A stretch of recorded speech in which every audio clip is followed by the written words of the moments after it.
Ok, muy buenas noches con todos. Siendo hoy jueves 7 de mayo del 2026, damos inicio a la ponencia magistral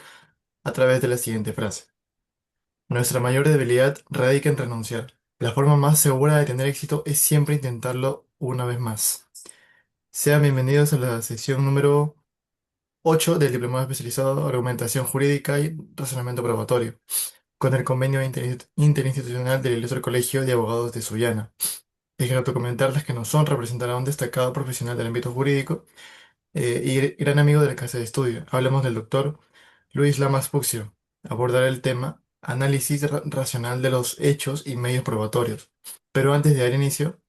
daremos a conocer los aspectos más importantes de su hoja de vida. Nuestro ponente es abogado graduado por la Universidad Nacional Federico Villarreal, magíster en Derecho Penal, grado obtenido en la Universidad Nacional Mayor de San Marcos, con la tesis Transacciones Financieras Sospechosas.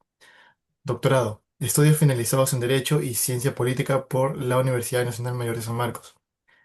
Especializaciones internacionales. Nuevas formas de criminalidad en Tokio, Japón.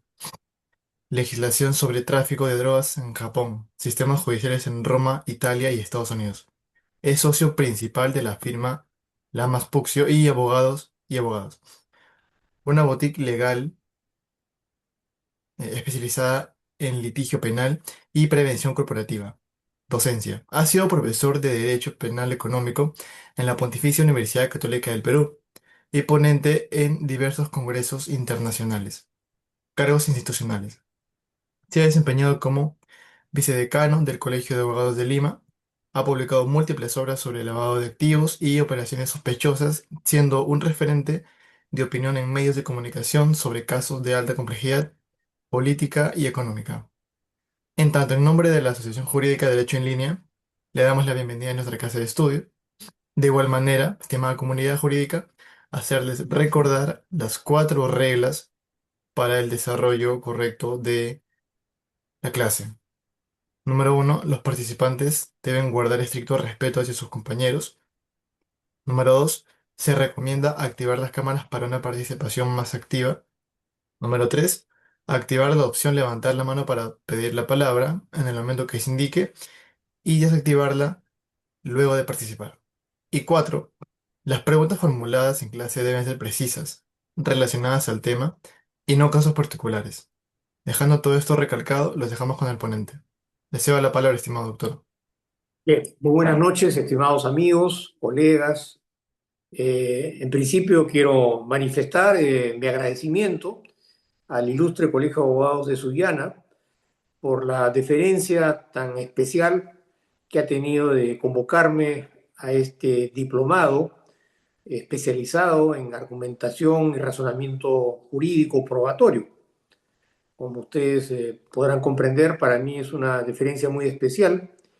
y además porque se trata de un tema de gran relevancia y trascendencia, no solamente en lo que se refiere al análisis propiamente en relación a la argumentación y el ámbito probatorio, sino porque en última instancia la dimensión importante que adquiere la probanza en materia judicial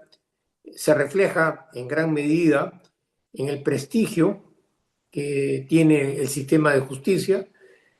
no solamente en cuanto a la administración propia de la justicia, sino porque también la justicia como tal representa en gran medida lo que implica la democracia y el respeto al Estado de Derecho. Por lo tanto, abordar este tema es sumamente importante, trascendente, porque como sabemos, el tema probatorio viene a convertirse en la columna vertebral y a la vez, o a la misma vez, en la esencia misma de todo lo que significa el proceso penal en su conjunto. Hablamos de la razonabilidad que debe primar respecto a los procedimientos probatorios o valorativos que se ponen en práctica para definir la situación jurídica de una persona en relación a verificar su culpabilidad o en todo caso la inocencia de un procesado. Hablamos de la finalidad de verificar la verdad que no necesariamente requiere que sea absoluta en términos de veracidad, sino respecto a la autenticidad procesal probatoria, la realidad legal, la verosimilitud o la inverosimilitud de los hechos aportados respecto a las imputaciones que motivan un juicio penal. En esa línea de análisis, apreciados colegas y amigos, la razonabilidad probatoria ante el Tribunal Constitucional peruano se entiende como la exigencia de que la valoración de las pruebas por parte de los jueces sea necesariamente con un sentido racional, con una valoración lógica y además con la correspondiente motivación, a los efectos de poder excluir cualquier sentido de arbitrariedad respecto a lo que se decide en los términos como acabo de manifestar. De acuerdo al Tribunal Constitucional, la razonabilidad probatoria constituye una garantía de debido proceso y la tutela procesal efectiva, donde el Tribunal Constitucional ha verificado que el razonamiento judicial sobre los hechos debe respetar por encima de todas las reglas de la lógica, las máximas de la experiencia y los conocimientos científicos a los efectos de poder garantizar una verdad aproximada o razonable que sobre todo se pueda basar en pruebas legítimas. Los puntos claves de la razonabilidad probatoria, de acuerdo a lo que ha resuelto en varias oportunidades el Tribunal Constitucional, implica el derecho a la valoración racional, en el sentido de que no basta presentar solamente pruebas, en tanto que el Tribunal Constitucional exige y ha exigido que el juez, en su condición de dirimente, debe evaluar de manera racional todo el conjunto probatorio a los efectos de poder justificar sus decisiones adoptadas, evitando, como acabo de manifestar, cualquier conclusión que pueda ser catalogada como arbitraria. La fundamentación de la culpabilidad en la sentencia implica que se requiere sustentar en un sentido de autenticidad los actos probatorios y la actividad probatoria suficiente a los fines de poder desvirtuar la presunción de inocencia y garantizar la razonabilidad de la motivación. El control de la constitucionalidad, de acuerdo al Tribunal Constitucional, está legitimado a los efectos de poder evaluar razonabilidad y proporcionalidad en relación a las decisiones judiciales, especialmente cuando se alega la vulneración al debido proceso sustantivo. Los estándares de evaluación respecto a la doctrina vinculante a los efectos de evaluar la razonabilidad dentro del plazo, conforme a lo que ha manifestado el Tribunal Constitucional. Y en última instancia se requiere una debida motivación, que es la razonabilidad probatoria respecto a los hechos inferidos en una sentencia, que se deben basar en una conexión lógica entre los medios probatorios y la conclusión a la que se arriba, eliminando sesgos o características que más se ciñen a lo que podría ser un sentido estereotipado respecto a las decisiones que se toman sobre el particular. En resumen, la razonabilidad probatoria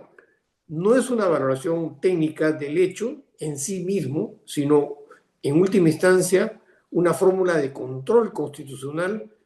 para poder asegurar de esta manera que la valoración de la prueba sea racional, sea coherente y por sobre todo sea motivada conforme a derecho. Sobre la base de este tipo de preámbulos, apreciados colegas y amigos, en líneas generales, la actividad probatoria, como sabemos, está regulada en la Constitución Política y en los tratados internacionales, en el artículo 155 del Código Procesal Penal, en la Declaración Universal de Derechos Humanos, en la Convención Americana de Derechos Humanos y también en el Estatuto Penal Internacional, que comprende lo que se conoce y se denomina como el derecho internacional público. Las pruebas se admiten a solicitud del Ministerio Público, la carga de la prueba corresponde al fiscal y sobre él recae la carga probatoria. Todos estos sujetos procesales están facultados para solicitar la admisión de ciertas pruebas de conformidad con las garantías del régimen acusatorio, igualdad de armas, derecho al contradictorio, etc. Al detentar el juez la facultad admisoria de las pruebas, de manera previa debe proceder a un proceso de selección en relación a la relevancia, importancia, calidad y cantidad de las pruebas. En esa línea de análisis, apreciados amigos, la prueba, en consideración a la sentencia como silogismo, es algo que está fuera de toda duda. Nadie objeta que toda sentencia tiene que considerar una consecuencia jurídica que es el fallo, a partir de una norma jurídica como premisa mayor y de un hecho o un conjunto de premisas del mismo sentido. El razonamiento probatorio es fundamental en el sentido de que es un razonamiento deductivo en el que se debe precisar los instrumentos técnicos que se han utilizado. La realización en el seno de toda sentencia de una operación lógica merced a la cual se conecta el neonema jurídica con el caso examinado, obteniéndose de esta manera la consecuencia prevista en esa misma norma. Tal operación no es otra cosa que un silogismo. Más allá de los aspectos de por sí controvertidos respecto a la adecuada valoración de los hechos probatorios, en el presente caso, a través del sentido de la racionalidad, tiene también como funciones determinar si el proceso judicial cumple con las máximas expresiones de lo que implica el sistema de justicia como uno de los pilares de la democracia. Hablamos de tener presente la valoración de los hechos judiciales en términos adecuados y convincentes respecto a las normas aplicables sobre la base de la razón, la razonabilidad y el razonamiento en el presente caso probatorio. Es decir, de una parte, conforme a lo que nuestra Constitución política establece en el artículo segundo, en el sentido de que toda persona es considerada inocente mientras no se demuestre lo contrario, y de la otra parte, lo que se refiere al propio Código Procesal Penal respecto a que también toda persona imputada de la comisión de un delito o de un hecho punible debe ser considerada inocente mientras no se demuestre su culpabilidad a través de una sentencia condenatoria firme y en particular debidamente motivada. Como dice el célebre jurista, el profesor Tarufo, la idea fundamental es que el ciudadano tiene derechos a que se demuestre la verdad de los hechos en que se enfunda la pretensión procesal. En otras palabras, conforme lo menciona también el célebre profesor Ferrer Beltrán, el ciudadano o el justiciable tiene el derecho a que se compruebe que se han suscitado los hechos que se le imputan y que al mismo tiempo el derecho establezca las consecuencias jurídicas. Me refiero a la descripción de los hechos, a las fundamentaciones de una manera adecuada y de manera muy particular al sentido convincente del razonamiento judicial. Hablamos de analizar detalladamente en qué consiste el derecho a la prueba razonable y las implicancias que tiene respecto a la propia noción de prueba judicial. Implica que solo por medio de la concepción racionalista de la prueba y no necesariamente a través del convencimiento puramente psicológico del juez, es posible hacer factible en todo su alcance el verdadero sentido del concepto de lo que implica el derecho a la prueba. Evidentemente no se trata de un razonamiento filosófico opuesto al empirismo o un debate sobre el racionalismo versus a las soluciones irracionales. El tema central es si realmente las decisiones judiciales catalogadas como justas a través de una sentencia propenden a ser verdaderamente el sentido en lo que atañe como realmente han sucedido los hechos que son objeto de la imputación. Me refiero a valorar a través del juicio hechos que acontecieron en el pasado y que requieren ser reconstruidos, no en un sentido histórico o descriptivo, sino en un sentido valorativo y judicial en relación a una responsabilidad objetiva en la que se imputa un hecho en particular a un justiciable. Hablamos del grado de apoyo que pueden generar las evidencias que proporcionan una hipótesis fáctica En ese sentido, la búsqueda de la verdad es considerada entonces como el objetivo supremo y prioritario de toda actividad probatoria y por ende de la misma la regulación de la prueba. Una relación que surge entre la hipótesis y el mundo circundante, sustentada en la íntima convicción por parte del juez que supera toda duda razonable en su vertiente subjetiva y objetiva y a la misma vez independiente y alejada de cualquier tipo de creencia, incluidas aquellas que pueden provenir de la misma autoridad que juzga los hechos. Como dicen los profesores Rodrigo Coloma, Jorge Larrucau y Andrés Pérez, la creciente tendencia a la idealización de los procesos sobre los cuales se basa el razonamiento probatorio y su asunción a la búsqueda de la verdad como fines primordiales, han terminado en muchos casos en exacerbar la temperancia respecto a la literatura probatoria y a la práctica judicial. Al respecto, lo primero que se requiere dilucidar sobre el análisis racional de los hechos probatorios es necesariamente tener que ceñirnos al significado de lo que implica el racionalismo, que es justamente el motivo de la presente conferencia. Así podemos decir que se trata de una palabra que se deriva del latín, ya que de la palabra ratio puede traducirse como la razón. El racionalismo es un movimiento que tiene la razón de pilar como sustento y como sostén. Esta filosofía surgida en el siglo XVII y con manifestaciones de diversas ramas de arte, sostiene por encima de todo que el raciocinio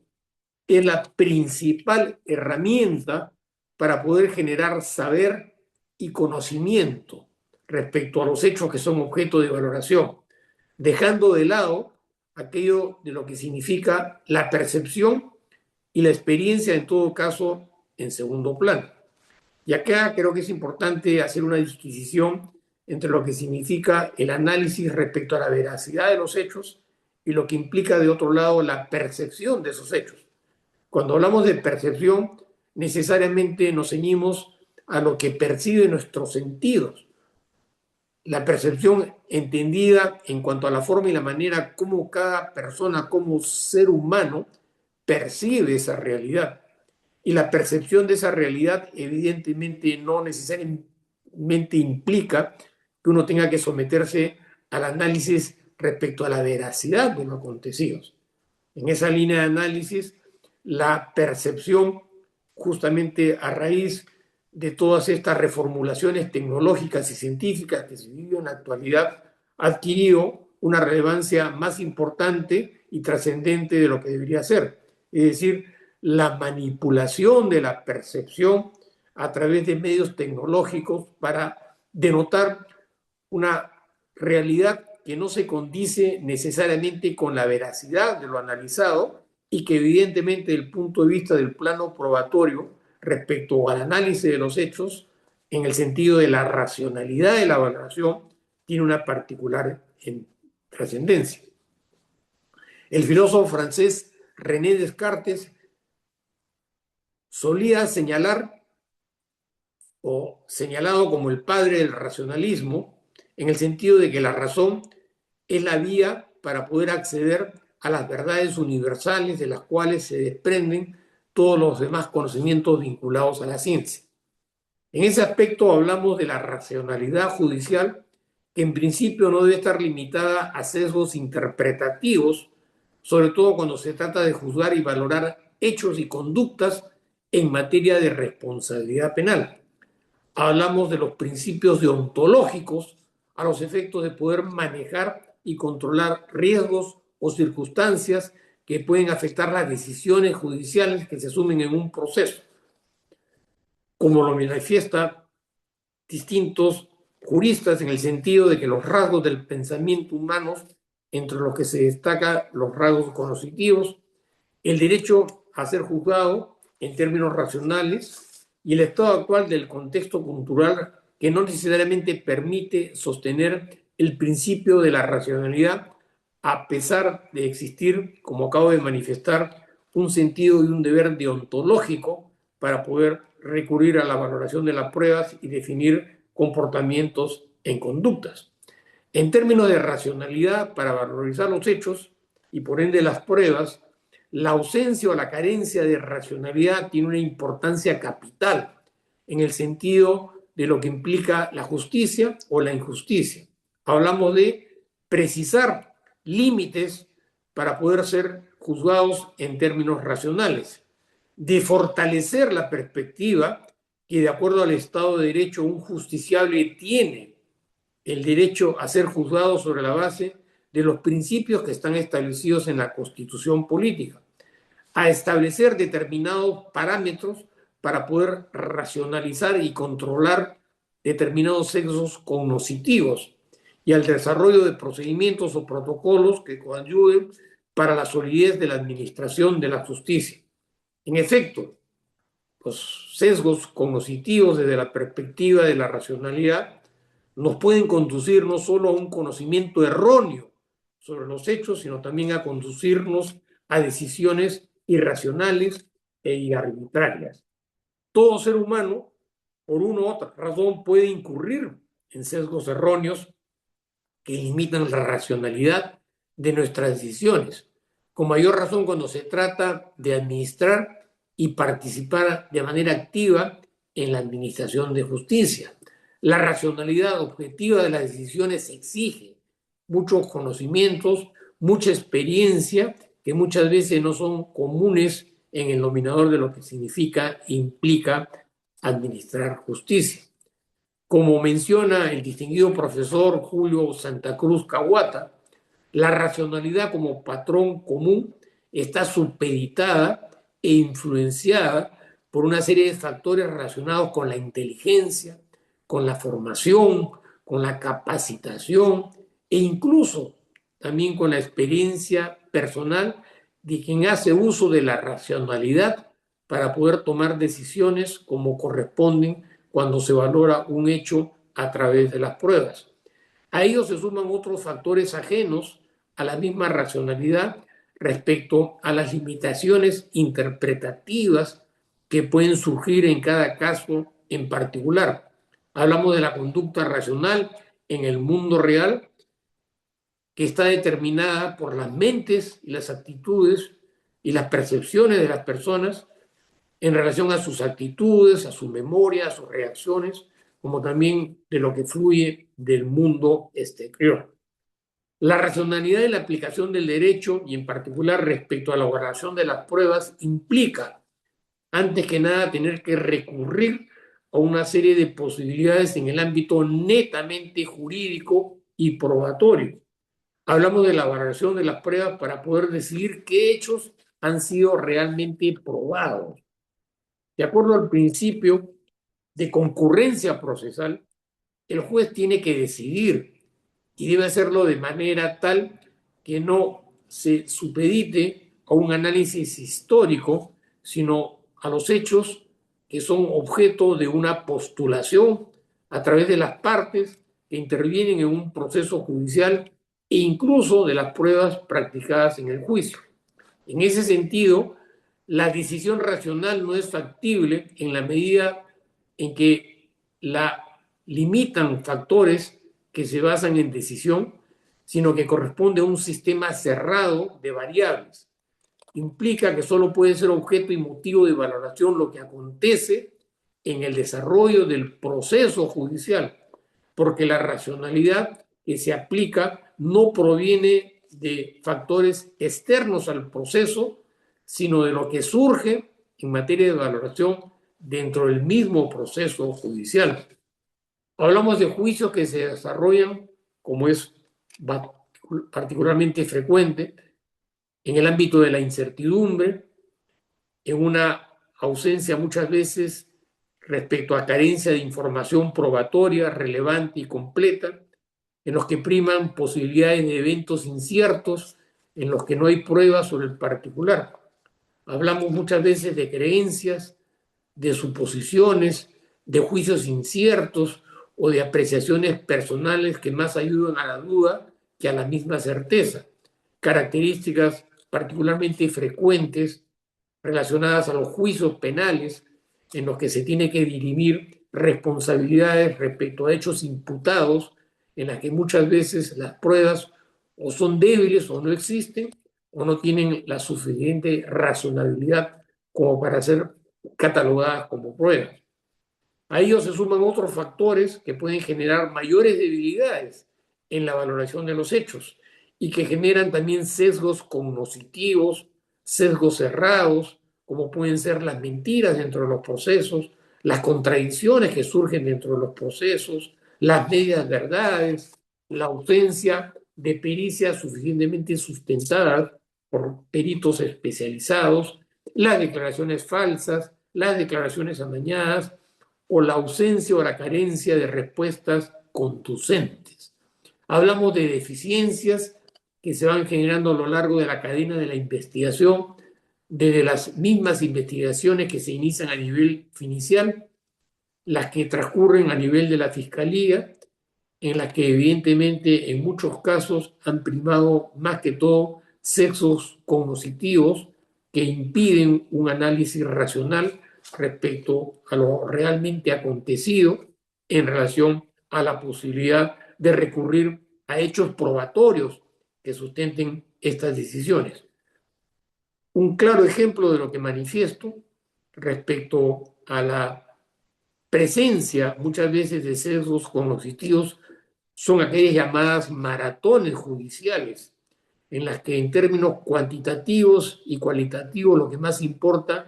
es el número de causas que se resuelven y no la calidad y el contenido de las decisiones. Investigaciones realizadas sobre el particular que denotan la presencia de factores ajenos al derecho mismo,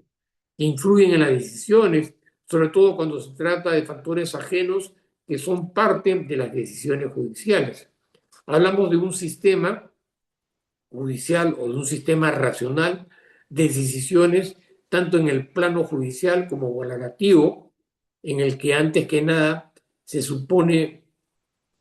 plantear una particular concentración, atención, dedicación, seriedad y profundidad, y sobre todo también a las buenas condiciones de trabajo laboral que muchas veces redundan en el esfuerzo mental y emocional de quienes tienen que elaborar en una administración de justicia particularmente saturada por una serie de inconvenientes y una permanente ausencia de un soporte administrativo y presupuestal que permita realmente a quienes administran justicia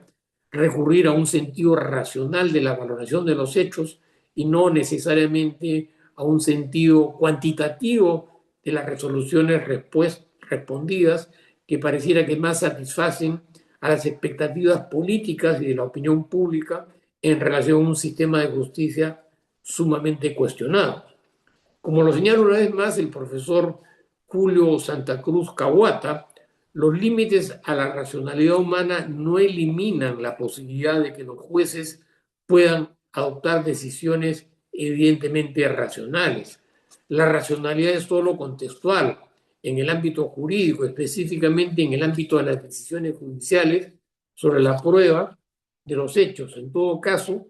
las limitaciones al juicio racional provienen principalmente del contexto interno, de la personalidad del juez, de sus capacidades mentales y del sentido de formación y capacitación, que son los que realmente muchas veces destacan en relación a los sesgos cognitivos. Como sabemos, apreciados colegas, la prueba del nuevo Código Procesal Penal peruano se basa, como lo acabo de manifestar, en la búsqueda de la verdad mediante un sistema oralizado y un sistema contradictorio, donde rige la libertad probatoria, la carga de la prueba que recae en quien alega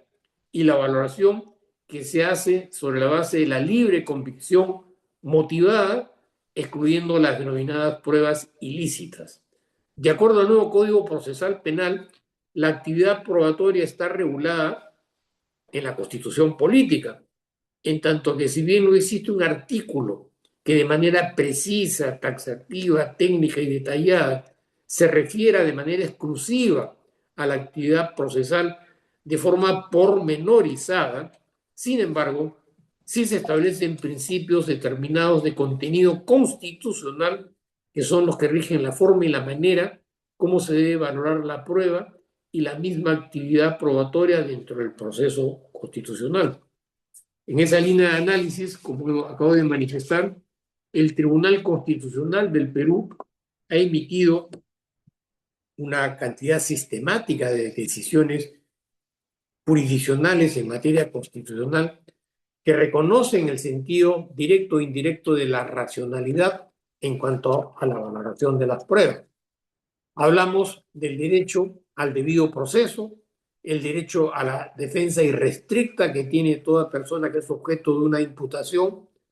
como están establecidos efectivamente en el artículo 139 de nuestra Constitución Política, que reconoce que el principio de la administración de justicia, entre otros, cabe destacar el respeto al debido proceso y el respeto, el derecho a la defensa, conforme lo que acabo de manifestar. Asimismo, hablamos de aquellos preceptos referidos al derecho que tienen las partes de poder ofrecer y producir pruebas, la obligación que tiene el juez de admitirlas, siempre y cuando se hayan cumplido con los procedimientos necesarios, a la exigencia de que las pruebas requieren ser actuadas dentro del proceso y, en última instancia, objeto de valoración conforme a los principios y preceptos que están establecidos en las leyes constitucionales o en los principios constitucionales y en el Código Procesal Penal, en el sentido de que nadie puede ser condenado sin pruebas válidas y que no hayan sido obtenidas e incorporadas de acuerdo a los parámetros y exigencias que establecen las normas procesales penales. En esa línea de análisis, el artículo 155 del Código Procesal Penal establece como premisa de que la actividad probatoria en el proceso penal, conforme a lo que acabo de manifestar, está regulada en la propia Constitución Política y en los tratados internacionales. Al respecto, el objeto de la prueba son los hechos que se refieren a una imputación, a un margen de punibilidad y a la determinación de una pena precisa en el caso de que se comprueben responsabilidades penales. En materia de valoración de las pruebas se establece que el juez debe observar las reglas de la lógica, la ciencia y las máximas de la experiencia y que debe exponer los resultados obtenidos y los criterios que se han adoptado para poder tomar una decisión sobre el particular. Al respecto se destaca que la prueba corresponde a quien acusa y que nadie puede ser condenado o condenado culpable si es que no median pruebas convincentes y suficientes que puedan acreditar la responsabilidad penal de una persona que es objeto de un proceso penal. Al respecto, todo juez está obligado por encima de todo a valorar las pruebas y a explicar de manera detallada la justificación y a fundamentar y explicar razonablemente sus decisiones que ha asumido para poder valorar los hechos que son objeto de probanza. Las razones por las cuales se otorga la credibilidad al sentido probatorio de las pruebas. En resumidas cuentas, nuestra Constitución, si bien no regula de manera directa las técnicas empleadas para valorar las pruebas, sí se establecen los principios constitucionales referidos a la actividad probatoria, al debido proceso, al derecho a la defensa, al derecho a la presunción de inocencia, a la prohibición taxativa de admitir pruebas ilícitas y a las motivaciones fundamentales que se deciden en las resoluciones. Todos estos principios de una u otra manera están, si bien es cierto, reconocidos como política legislativa en la Constitución Política, aparecen de manera más detallada en el Código Procesal Penal. Sobre el particular, existen dos componentes que están estrechamente relacionados con la prueba y con la valoración de la misma. En efecto, el complejo mundo del derecho recurre a la argumentación jurídica, que se erige como una herramienta esencial, no solamente para quienes tienen que administrar y resolver la justicia, sino también para los abogados, que somos parte activa e intrínseca respecto al razonamiento que debe primar tanto en cuanto al aspecto contradictorio, adversarial, y evidentemente en el sentido mismo de lo que tiene que resolverse sobre la base del razonamiento probatorio. Evidentemente hablamos de destrezas que no solo requieren conocimientos sólidos respecto a las leyes y a las regulaciones, sino también a una habilidad y a una perspicacia particularmente especial para poder construir y definir razonamientos sobre la base de los ámbitos probatorios lo suficientemente sólidos y además que generen persuasión o convicción respecto a la valoración que se ha planteado en cada caso en particular. La argumentación jurídica es un proceso mediante el cual se presentan razones lógicas y pruebas sustanciales para poder respaldar una posición legal en particular, tanto en lo que refiere a la actitud del fiscal, en lo que se refiere a la actitud que asumen los abogados que participan en el proceso y en última instancia a lo que se resuelve en última instancia por parte del órgano jurisdiccional. En esencia se trata de convencer,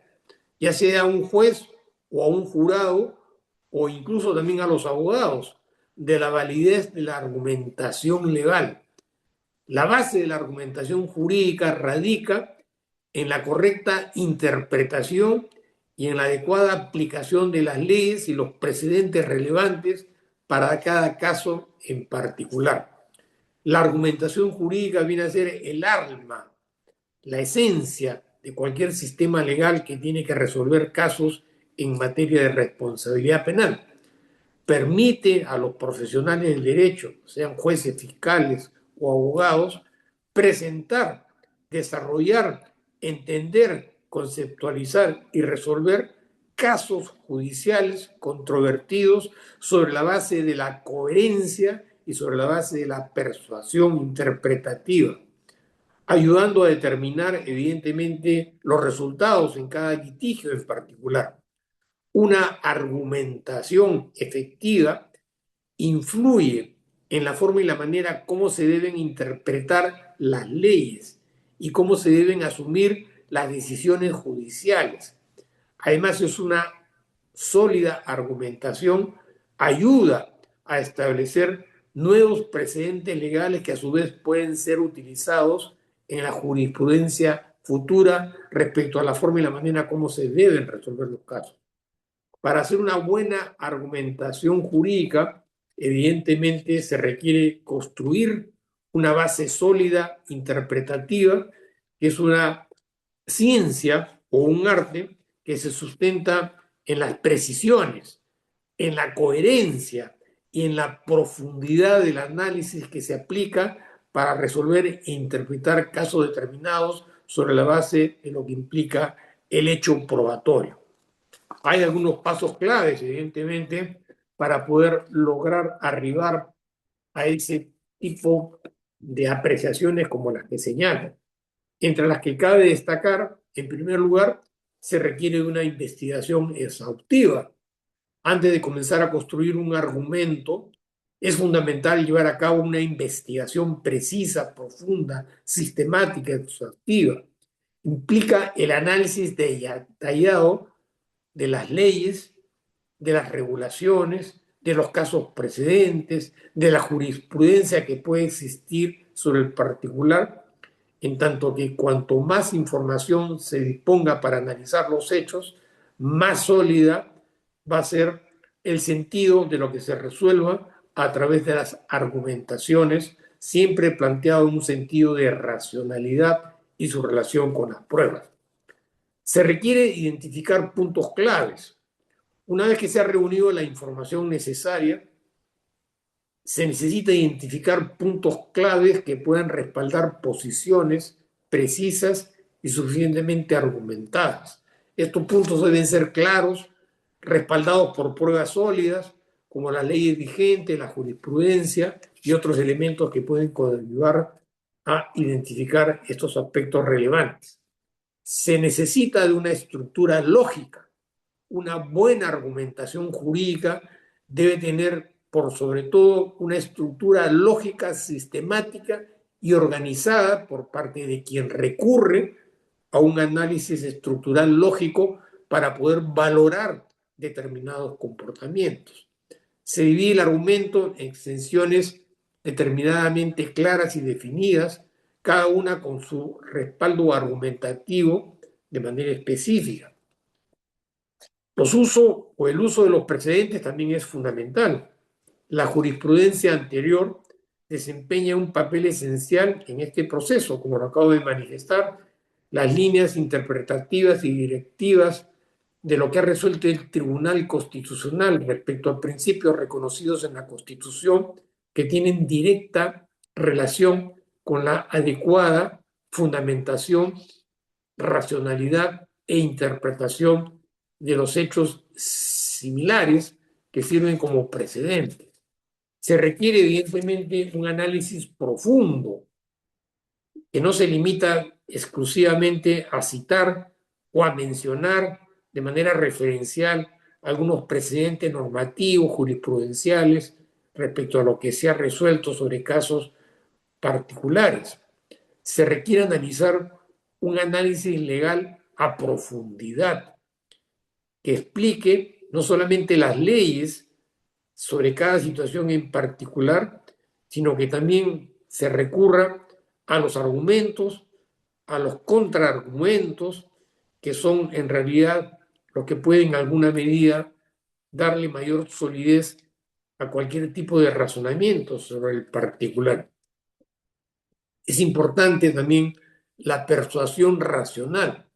una argumentación jurídica razonable, eficaz, no se basa en emociones,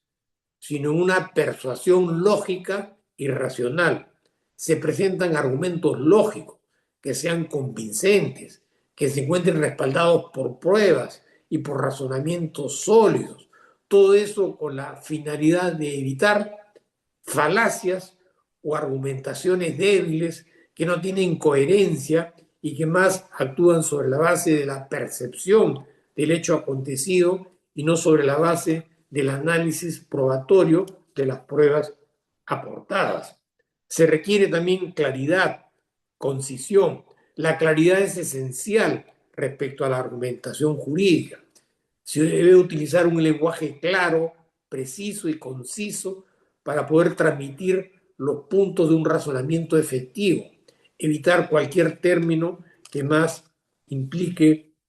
un análisis ajeno a la refutación de los hechos. Evidentemente, una buena argumentación no solamente se enfoca en los puntos fuertes, sino también aborda puntos que son controvertidos y son sumamente sensibles. Se anticipan las objeciones que podrían surgir para poder refutarlas de una manera lógica y fundamentada. Evidentemente que hay un factor fundamental, y es que también en este análisis argumentativo sobre la base de la racionalidad, la lógica, la persuasión y el buen sentido de los conceptos, prima la ética y el sentido mismo de la justicia. Es decir, no solamente se trata de recurrir a meras argumentaciones a los efectos de poder generar algún nivel de convicción o de entendimiento respecto a lo que ha acontecido, sino que evidentemente cualquier razonamiento que se ponga en práctica sobre el particular tiene que estar sustentado en un sentido ético de la propuesta, en un sentido deontológico de lo que significa ejercer el derecho sobre la base de principios éticos sobre los cuales se sustenta el sentido mismo de lo que implica la administración de la justicia y el mismo sentido de la justicia. Estas argumentaciones tienen que tener cierto nivel de coherencia. La argumentación requiere coherencia y orden. Implica una sistemática desde el punto de vista de la introducción, la valoración de los hechos, el desarrollo de las apreciaciones, el planteamiento de los argumentos, los textos a los cuales se ha recurrido y se concluye en puntos claves que reafirman determinadas posiciones sobre la base del razonamiento que puede poner en práctica el fiscal, los abogados y en última instancia los órganos jurisdiccionales, que son los que tienen la finalidad de poder resolver cualquier caso. En el mundo legal, la argumentación jurídica es una habilidad referida a la crítica que puede inclinar la balanza tanto a favor o en contra de una posición legal. La argumentación se convierte en el motor interpretativo de los hechos a través de la versatilidad de las explicaciones que se puedan plantear sobre cada caso en particular. Hablamos de construir una argumentación jurídica y racional sólida que requiere, como acabo de manifestar, una profunda investigación, un, un sentido propio de lo que significa el análisis legal y además la capacidad que se requiere para poder exponer y explicar razonamientos que tienen por finalidad persuadir sobre la base de la lógica determinadas posiciones dependiendo de los intereses que puedan mediar en cada proceso judicial en particular. Evidentemente, a través de una formación especializada en argumentación jurídica, como es la que persigue justamente el presente evento que estamos desarrollando, en el cual estoy yo participando, los profesionales del derecho pueden mejorar sus capacidades para poder construir, elaborar y desarrollar argumentaciones racionales que tengan un sentido de efectividad y que sean por encima de todo lo suficientemente convincentes. Hay que recordar que no solamente se trata de ganar un caso o de un juicio en particular, sino también con un sentido de responsabilidad profesional de contribuir a través de una argumentación racional en la evolución, en el desarrollo de la jurisprudencia, en el sentido de que ambos aspectos son fundamentales para poder fortalecer un sistema de justicia que sea lo suficientemente creíble como para poder hablar de que efectivamente se está administrando justicia de acuerdo a los principios y preceptos que están establecidos en la Constitución Política del Perú. El razonamiento probatorio es el proceso mediante el cual los jueces, los fiscales, los abogados evalúan las evidencias que se presentan para poder tomar decisiones que van a ser fundamentales respecto al curso y el devenir del mismo proceso. Involucra, como acabo de manifestar, un análisis crítico de los diferentes tipos de pruebas que pueden aportarse en un proceso y la forma y la manera como razonadamente se valoran estas pruebas. Hablamos de pruebas directas, pruebas indirectas, testimoniales, pericias, documentos y la aplicación de normas o estándares legales para poder establecer hechos relevantes y llegar a conclusiones que pueden ser catalogadas y consideradas como decisiones justas. El elemento razonatorio, probatorio, implica evidentemente un sentido epistemológico respecto a la teoría del conocimiento que se aplica para poder evaluar el sentido y el nivel de credibilidad y el nivel de pertinencia respecto al contenido y el sentido de la prueba que se aporta. La prueba pericial es una evaluación, evidentemente, de pruebas presentadas por expertos que evidentemente también reúnen en un sentido importante algunas de estas consideraciones. Es decir, el razonamiento probatorio es crucial, es fundamental, es el factor más relevante que le va a dar solidez interpretativa, no solamente al proceso en sí mismo, sino en cuanto a lo que se va a resolver a lo largo del proceso que va a terminar evidentemente en una sentencia que puede ser condenatoria o puede ser absolutoria, dependiendo de la calidad, de la agudeza, del sentido y de la profundidad del argumento que sea planteado, siempre sobre la base de la racionalidad en cuanto al análisis de los acontecimientos. Un razonamiento probatorio, como acabo de manifestar, garantiza el sentido de la justicia. Al aplicar un razonamiento probatorio riguroso, se está asegurando que las decisiones judiciales van a ser equitativas, van a ser justas, van a ser equilibradas, van a respetar el sentido del debido proceso y que se basan en hechos que evidentemente son verificables. La argumentación o el razonamiento probatorio evidentemente que evita errores judiciales que son garrafales y trascendentes en el contexto del sentido social, tanto colectivo como personal. Un análisis exhaustivo de las evidencias a través del razonamiento probatorio minimiza cualquier posibilidad de error y decisiones que puedan ser catalogadas como decisiones injustas. Fomenta la transparencia, evidentemente el razonamiento probatorio en el sentido de la racionalidad, como acabo de manifestar, fomenta la transparencia, la equidad del proceso, provee ante la opinión pública y la comunidad jurídica un marco estructurado, razonado y transparente para poder evaluar las evidencias, lo que aumenta en última instancia la confianza de la colectividad en el sistema de justicia. Es la aplicación práctica del sentido de las resoluciones judiciales. El razonamiento probatorio se aplica y se debe aplicar en las diferentes etapas por las que transcurre un proceso judicial, desde la etapa preliminar, desde la etapa probatoria, la investigación, la acusación, el sentido mismo de la acusación fiscal, la valoración de la acusación y evidentemente en la parte más trascendente, en la parte propiamente del juicio, en donde se van a valorar todas estas pruebas. Por eso manifestamos que los jueces y los abogados tienen necesariamente que recurrir a técnicas y a principios para poder evaluar la calidad, la relevancia y la trascendencia de lo que significan las evidencias. De esta manera, se debe recurrir a la lógica jurídica,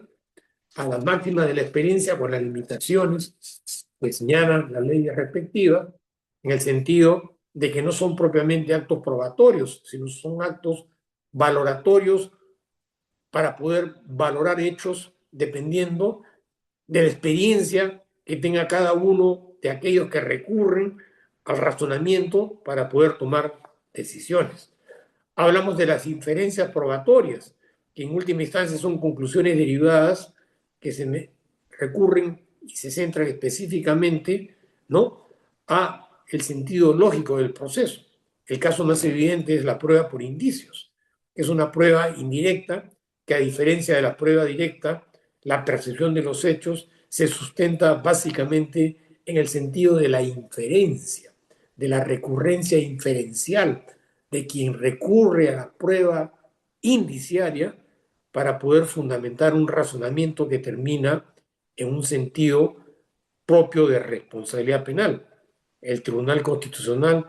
ha emitido sentencias trascendentes respecto a la valoración de la prueba indiciaria y cómo a través de se puede concluir en un sentido propio de responsabilidad penal. Se evitan las suposiciones, debe primar evidentemente estándares mínimos respecto a la valoración de las pruebas, se requiere un nivel de certeza importante para poder tomar decisiones judiciales, por eso se afirma eufemísticamente más allá de toda duda razonable. Los estándares de prueba son fundamentales respecto al razonamiento probatorio. Puede variar evidentemente dependiendo de las características de cada proceso, una preponderancia a las evidencias, Una prueba clara, una prueba convincente y, como acabo de manifestar, más allá de toda duda razonable. Apreciados amigos, son estas algunas de las ideas que me he permitido compartir con ustedes en términos generales, porque evidentemente, como acabo de manifestar, un seminario que persigue especializar a personas, a funcionarios, a profesionales que tenemos que ver con la aplicación de la ley y una recurrencia al razonamiento, a la argumentación, son hechos fundamentales que tienen que ser tomados en consideración por parte de todos aquellos profesionales que de una u otra manera estamos vinculados con la administración de justicia. El razonamiento probatorio, si bien es cierto en primera instancia, es de responsabilidad directa de aquellos funcionarios de administración de justicia, que son los que tienen que resolver sobre la base de las pruebas. El razonamiento probatorio también involucra a la fiscalía y a los abogados en los términos que acabo de manifestar.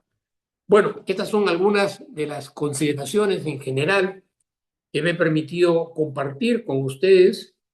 y quedo gratamente a disposición de cualquier pregunta que se considere pertinente respecto a algunos de los temas que acabo de manifestar y explicar. Muchas gracias. Gracias, doctor Luis Lamas Puccio, por compartir con nosotros su tiempo y conocimiento sobre el tema análisis racional de los hechos y medios probatorios. Tenemos unos minutos para poder responder algunas preguntas por parte del público. A todos los conectados se les indica que si tienen alguna duda, la pueden hacer mediante chats o levantar la mano para que se les sea el uso de la palabra. Aquí en el chat ya hay un par de preguntas. El usuario de Raúl dice, a la luz de la sentencia de casación número 635/2015, Selva Central, que establece la obligatoriedad de que los indicios sean con, concomitantes e interrelacionados. ¿Cómo se resuelve, cómo se resuelve la colisión lógica cuando una inferencia judicial cumple con la coherencia narrativa, pero falla en la probabilidad prevaleciente por falta de corroboración periférica? Bueno, muy interesante la pregunta, que tiene que ver mucho con el tema de la prueba indiciaria, que es un tema que particularmente a mí me ha interesado en el plano profesional. La prueba indiciaria es una temática particularmente compleja que en los últimos años ha sido objeto de una evolución, sobre todo a raíz de las sentencias emitidas por el Tribunal Constitucional, dentro de las cuales creo yo que es importante destacar esta sentencia respecto a un habeas corpus en relación a un caso bastante sonado relacionado a un delito de parricidio, en la cual evidentemente, a los efectos de poder responder la pregunta, el Tribunal Constitucional estableció ciertos parámetros para que evidentemente a través del proceso inferencial se pueda generar ciertos niveles de convicción absoluta, tanto en lo que se refiere a la absolución de una persona, como también en el sentido mismo de la condena, porque la diferencia entre la prueba directa y la prueba indirecta es particularmente diferenciable tanto en términos cuantitativos como cualitativos, porque la prueba directa es fácilmente perceptible a través de los sentidos. Y si bien es cierto, en algunos casos, respecto a la forma y la manera como ha sido incorporada dentro del proceso, puede generar algún tipo de objeciones. Y además, porque las pruebas directas muchas veces están fundamentadas en pericias, dependiendo de lo que haya acontecido en cada proceso, a diferencia de la prueba indirecta, que es conocida como la prueba indiciaria, se tiene que recurrir al sentido y a un proceso lógico que se caracteriza por la inferencia. Es decir, quien recurre a la prueba indiciaria para poder emitir una sentencia condenatoria, lo que está haciendo es ordenar de manera sistemática hechos periféricos que, si bien es cierto, cuando son valorados de manera autónoma y significativa, carecen de sistemática o de convicción, como corresponde a la prueba directa, el proceso inferencial tiene cierta complejidad. Primero que todo porque es un proceso lógico, es una argumentación lógica que va a permitir establecer nexos, conexos entre hechos que, si bien es cierto, pueden estar dispersos, cuando se unifican y se sistematizan, evidentemente que ponen en evidencia escenarios o situaciones que, de haberse recurrido de manera individual a cada uno de esos hechos indiciarios,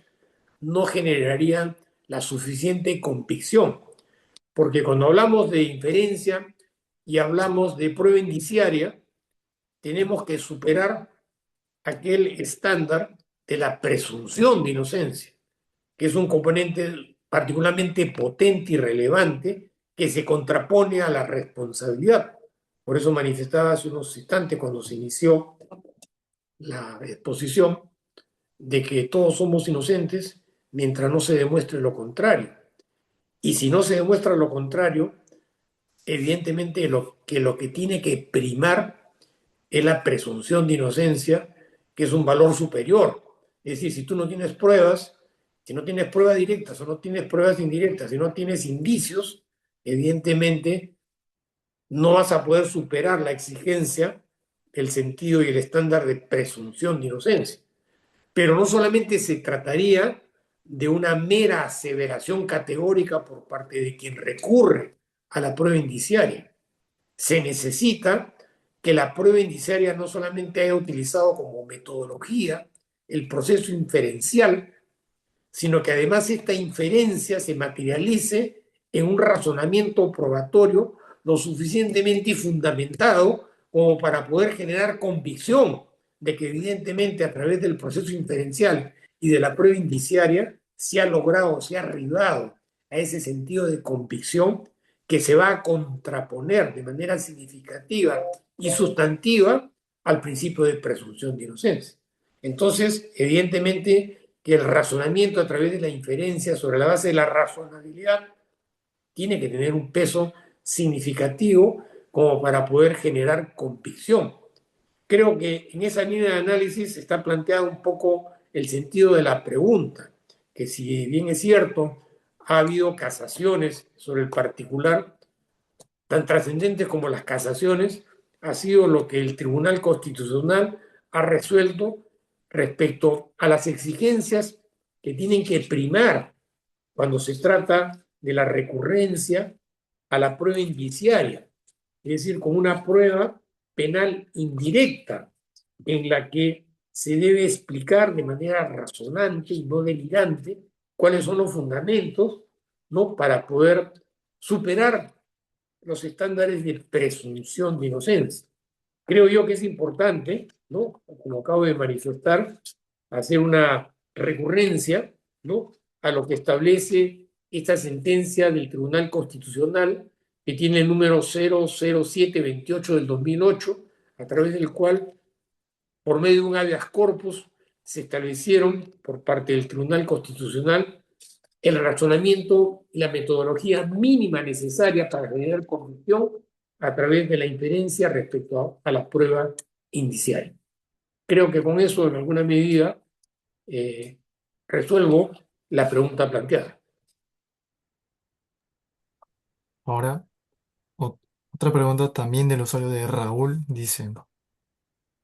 partiendo de la doctrina establecida, ¿es posible sostener que el estándar de prueba es un concepto meramente jurídico o debe el juez integrar criterios de la epistemología bayesiana para evitar que la máxima de experiencia se convierta en un refugio para el prejuicio cognitivo?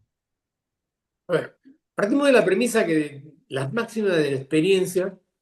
no son hechos que tienen la categoría, que sí tiene una prueba que ha sido adecuadamente incorporada.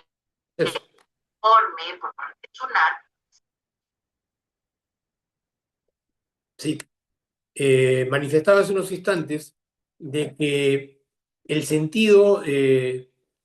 la diferencia entre lo que implica la prueba directa y la prueba indirecta sobre la base de la inferencia tiene que tener una fundamentación razonable. Pues no solamente se trata de explicar qué cosa es la prueba indiciaria o mencionar la prueba indiciaria. El razonamiento que se va a utilizar para generar suficiente convicción en materia de responsabilidad penal a través de la prueba indiciaria tiene que tener un razonamiento lo suficientemente convincente que se basa sobre la base de las leyes sobre las cuales se sustenta la lógica. La máxima de la experiencia, evidentemente, coadyuva, porque estamos hablando de que quien tiene que resolver en alguna medida recurre a interpretar los hechos en el sentido de la lógica sobre la base de su propia apreciación del contexto interior o exterior que es objeto de análisis. Pero estas máximas de la experiencia son un factor que coadyuva en alguna medida en el sentido de darle mayor profundidad a lo que tenga que resolver el juez. Pero quien tiene que resolver lo tiene que hacer sobre la base de la prueba. Y sobre la base de la prueba tiene que necesariamente recurrir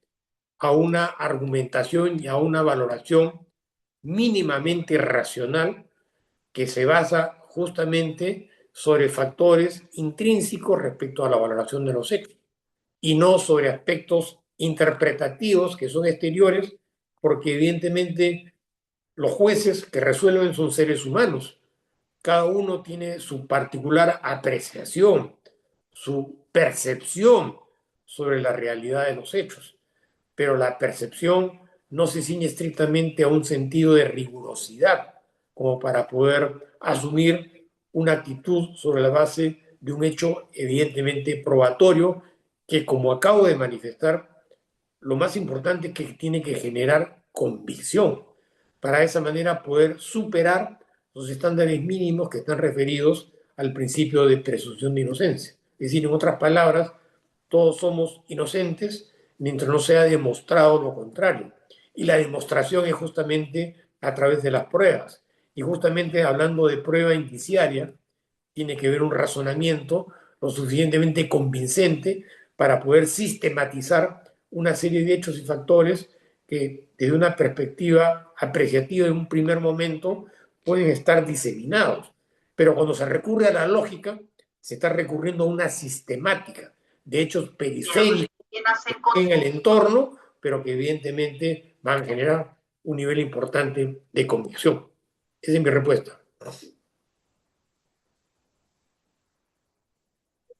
El usuario de Eugenio pregunta, ¿la flexibilización del estándar probatorio en contextos de vulnerabilidad es una medida de justicia material o es una corrupción de la racionalidad epistémica? ¿Y cómo se puede, cómo se puede construir un estándar de duda razonable que sea móvil, asimétrico, sin destruir el principio de universalidad de la lógica formal y la igualdad ante la ley? Bueno, es una pregunta media enrevesada en el sentido que se recurre a una serie de apreciaciones que tiene cada una de ellas su propia explicación. Pero claro, en última instancia, el sentido razonable de la prueba está basada en fundamentaciones. Y como acabo de manifestar a lo largo de la exposición, de lo que se trata es justamente de evitar aspectos perceptivos por parte de quien resuelve un hecho recurriendo a las pruebas para que el sentido de la prueba tenga una verdadera valoración sobre la base de la lógica y no sobre la base de las hipótesis, las sospechas o las percepciones que evidentemente están en contra de lo que significa el mismo sentido de la razonabilidad. Esa es mi respuesta. Gracias, doctor. Más preguntas, si tienen, también pueden levantar la mano para que se les sea el uso de la palabra.